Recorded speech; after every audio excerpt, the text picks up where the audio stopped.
Hello मेरे प्यारे साथियों, मेरे प्यारे बच्चों।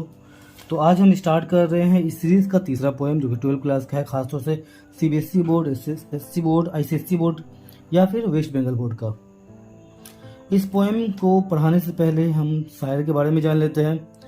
ये पोएम खास तौर से रोमांटिक मूवमेंट का एक सबसे शाहकार समझ लीजिए नज़म है, या पोइट्री कह दीजिए, आप कविता कह दीजिए। John Keats one of the romantic poet थे। अब जब मैं रोमांटिक पोइट बोलता हूँ, ये रोमांटिक मूवमेंट कहता हूँ, तो इसका मतलब कतई नहीं होता है कि लड़कियों की तारीफ करना, जैसे शेर व शायरी उर्दू में हिंदी में होता है, उर्दू की शायरी में या हिंदी की कविताओं में होता है। इसका मतलब होता है द लवर ऑफ नेचर। जब हम रोमांटिक पोइट कहते हैं तो इसका मतलब होता है कि वह शायर, ठीक है, वह कवि जो नेचर को, कुदरत को, उसकी प्रशंसा करता है, उसकी तारीफ करता है। रोमांटिक मूवमेंट का मतलब होता है कुदरत की तारीफ करने वाला, या फिर एक ऐसी तहरीक जिसमें हर शायर कुदरत की तारीफ करता है, नेचर का प्रेज करता है, नेचर की प्रशंसा करता है। तो शुरू करते हैं। John Keats was a noted poet of English romantic movement. John Keats जो थे एक बहुत ही मशहूर शायर थे। नोटेड मतलब मशहूर होता है, मशहूर शायर थे इंग्लिश रोमांटिक मूवमेंट के। He belonged to the second generation of romantic poets who came after Coleridge and Wordsworth। ठीक है, जो कि सेकेंड जनरेशन के, दूसरी नस्ल के शायर थे, रोमांटिक पोएट थे, जो कि आते हैं कॉलरिज एंड वर्ड्सवर्थ के बाद। He is known for his vivid imagery which are noted for their sensuous appeal। ठीक है, वो बहुत ही साफ सुथरा इमेजरी बयान करते हैं। इमेजरी का मतलब होता है माथे की आँख, तसव्वुर करना। सिंपल वर्ड में तसव्वुर करना मतलब सोच के आदमी कुछ इमेजिनेशन करता है, जो कि which are noted for their sensuous appeal, जो कि एक हसास अपील बयान करता है, एक अपील करता है, एक होश हवास वाली अपील करता है। वो क्या है? Some of his famous works are, जो कुछ खास नोटेड वर्क्स जो है, खास फेमस मशहूर काम जो है, are ode to a nightingale, Hyperion and Isabella. ये किताब का नाम, ये इनका नज़मों के नाम है। फिर बोल रहे हैं the argument put forward by Keats in his poem is that the natural music of the earth never ceases to play through the cycle of season. बोल रहे हैं क्या? जो आर्ग्यूमेंट है, बहस मुबाहसा है, पुट फॉरवर्ड बाय कीट्स इन his poem. ठीक है, इस पोएम में, इस पोएम में एक बहस मुबाहसा जो है कीट्स साहब पेश करते हैं, जो कि नेचुरल म्यूजिक का है, ऑफ द अर्थ, ठीक है, दुनिया का, नेवर सीजेस टू प्ले, जो कि कभी बंद नहीं होता है बजने से, ये चलने से। मतलब जो अर्थ का म्यूजिक है वो कभी ख़त्म नहीं होने वाला है। वो through the cycle of season, एक सीजन के बाद दूसरा सीजन के बाद फिर वही सीजन, इस तरह से चलते रहेगा, और सीजन बाय सीजन ये अर्थ का जो म्यूजिक है वो प्ले होते रहेगा। The poem is a sonnet. जो पोएम है एक सोनेट है।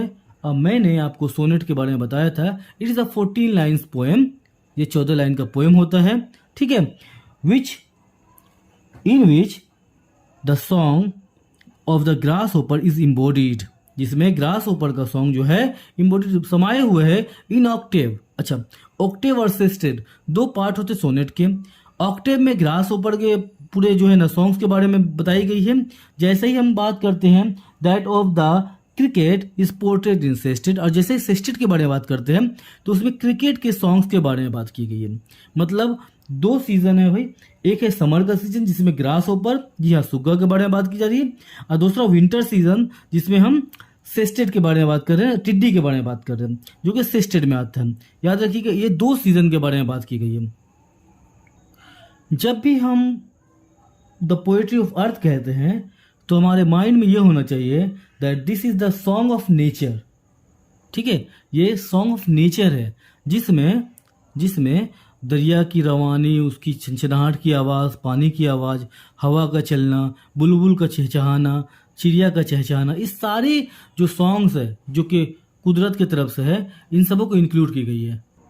तो चलिए हम पोएम को स्टार्ट करते हैं। जो पोएम स्टार्ट होता है वो इस तरह से है। The poetry of earth is never dead when all the birds are faint with the hot sun and hide in the cooling trees. A voice will run from hedge to hedge about the new mown mead. Mead का मतलब मीडो होता है, ठीक है। That is the grasshopper. He takes the lead in summer's luxury. He has never done with his delight, for when, tired out with fun, he rest at ease beneath some pleasant weed. The poetry of earth is ceasing never. तो ये Octave था, जिसका मतलब होता है कि जो poetry of earth है, जो सॉन्ग ऑफ नेचर है, इज नेवर डेड, कभी भी खत्म नहीं होता है. बोलना, when all the birds are faint, when all the birds are faint with the hot sun, जब तमाम चिड़िया, तमाम चरिंद्र, सब के सब फेंट हो जाते हैं, मतलब थक जाते हैं. ठीक है, थक जाते हैं या बेहोश हो जाते हैं, या समझ लीजिए कि बहुत थकावट से चूर हो जाते हैं. विद द हॉट सन, गर्म सूरज की रोशनी में या गर्मी में. And hide in cooling trees, and hide in cooling trees, और छुप जाते हैं, ठीक है, कूलिंग ट्रीज में, ठंडे पेड़ों की छाँव में. अ वॉइस विल रन, एक वॉइस जो है आता है, आवाज आता है, एक नई खुशी की आवाज आती है. फ्रॉम हेज टू हेज, झाड़ियों से, एक झाड़ी से दूसरी झाड़ी पे. अबाउट द न्यू मॉर्न मीड, कहाँ पर, नए कटे हुए मैदान में, खेत के मैदान में. मीड मतलब मीडो होता है यहाँ पर, मीट का मतलब मीडो, मॉर्न मतलब कटा हुआ. तो बोला नए खेत के मैदान में एक आवाज आती है, फ्रॉम हेज टू हेज, एक झाड़ी से दूसरी झाड़ी की तरफ. इस लाइन को पढ़ लीजिएगा, बार बार एग्जाम में आता है. फिर क्या बोल रहा है, that is the grasshopper, वो ये उसी सुग्गे की आवाज है. He takes the lead, he takes the lead. अब वो जो है आता है और गाना शुरू करता है. मतलब पहले चिड़िया गा रही थी, उसके बाद जितने भी चिड़िया वगैरह चहचहाट खत्म हो गई, अब ग्रास ऊपर आता है, अब वो गाना शुरू करता है. इन समर्स लग्जरी, गर्मी को बहुत आराम से, गर्मी के बहुत एहसास से, आराम से गर्मी में. He has never done with his delight, कभी भी वो आराम नहीं करता, खुशी खुशी करता है. For when tired out with fun, जब वो थक जाता है, ठीक है, फन से मतलब खेलने से, कूदने से, जो है ना, इसको बहुत मज़ा आता है, ठीक है, गाने में. He rest at ease beneath some pleasant weed, वो तब रेस्ट करता है. क्या बोल रहा है, वो रेस्ट करता है. उसके बाद सम ईज बोला, ही रेस्ट एट ईज, वो रेस्ट करता है, आराम करता है. बीनीथ नीचे में, सम प्लीजेंट वीड, कुछ खुशगवार घास में. वीड का मतलब होता है जंगली घास यहाँ पर. ठीक है, अब इस ऑक्टेव में जो मेन लाइन है, जो एग्जाम में बार बार आती है, वो ये है, he rest at ease beneath some pleasant weed. दूसरा लाइन है, with his delight for when tired out with fun. बोल रहा है कि अपने खुशी से ही, ठीक है, कभी वो थकता नहीं, लेकिन अपनी खुशी से थक जाता है वो. मतलब वो इतना खेलता है, इतना खुश होता है गाते हुए, लेकिन लास्ट में क्या होता है, जैसे जैसे गर्मी में थक जाता है वो, तो बोल रहा है कि वो आराम करता है. ठीक है, बीनीथ सम प्लीजेंट वीड, कुछ घास के, ठीक है, घास के नीचे में, क्योंकि सूखा होता है, बहुत छोटा सा इंसेक्ट होता है. फिर दूसरा हम पढ़ते हैं, जो कि हमारा ये है सेस्टेड. ये 6 लाइन का, ये बहुत इंपॉर्टेंट है. इस 6 लाइन में हम पढ़ेंगे टिड्डी के बारे में, या क्रिकेट के बारे में. ठीक है, बोल रहा है क्या कि the poetry of earth is ceasing never. Poetry of earth कभी भी खत्म नहीं होता है, कभी भी रुकता नहीं है. मतलब the song of earth, the song of nature never stopped, कभी भी रुकता नहीं है. On a loan winter evening, एक सुनसान, ठीक है, एक सुनसान शाम की, ठीक है, इवनिंग, विंटर की इवनिंग में, सुनसान जाड़े की इवनिंग में.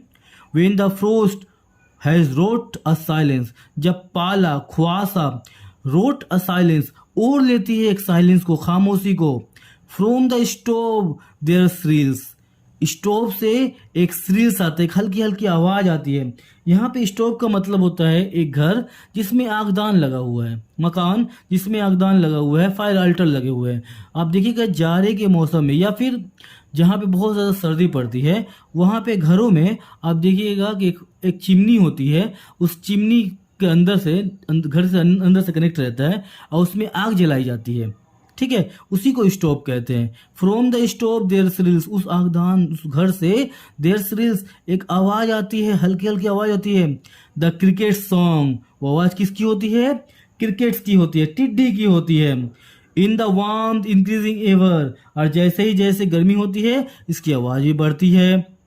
And seems to one in drowsiness half lost, और ऐसा लगता है, सीम्स ऐसा लगता है, टू वन, ठीक है, वो एक इन ड्राउजीनेस ख्वाबीदा हालत में है, सोए हुए है, आधी नींद में है, हाफ लोस्ट कुछ समझ में नहीं आता उसको।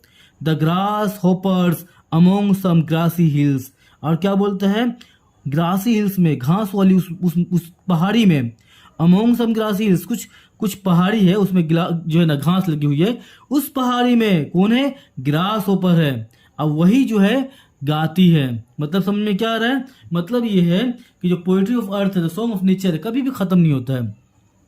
एक जानदार, एक परिंदा, एक चिड़िया, कुछ भी कह दीजिए, जब रुक जाता है गाने से तो दूसरा कोई और इंसेक्ट्स हो गए, जैसे कि यहाँ पे ग्रास ऊपर है, गर्मियों में आ जाता है गाने के लिए। तीसरा क्या होता है, सॉरी, ग्रास ऊपर सर्दियों में आता है गाने के लिए, और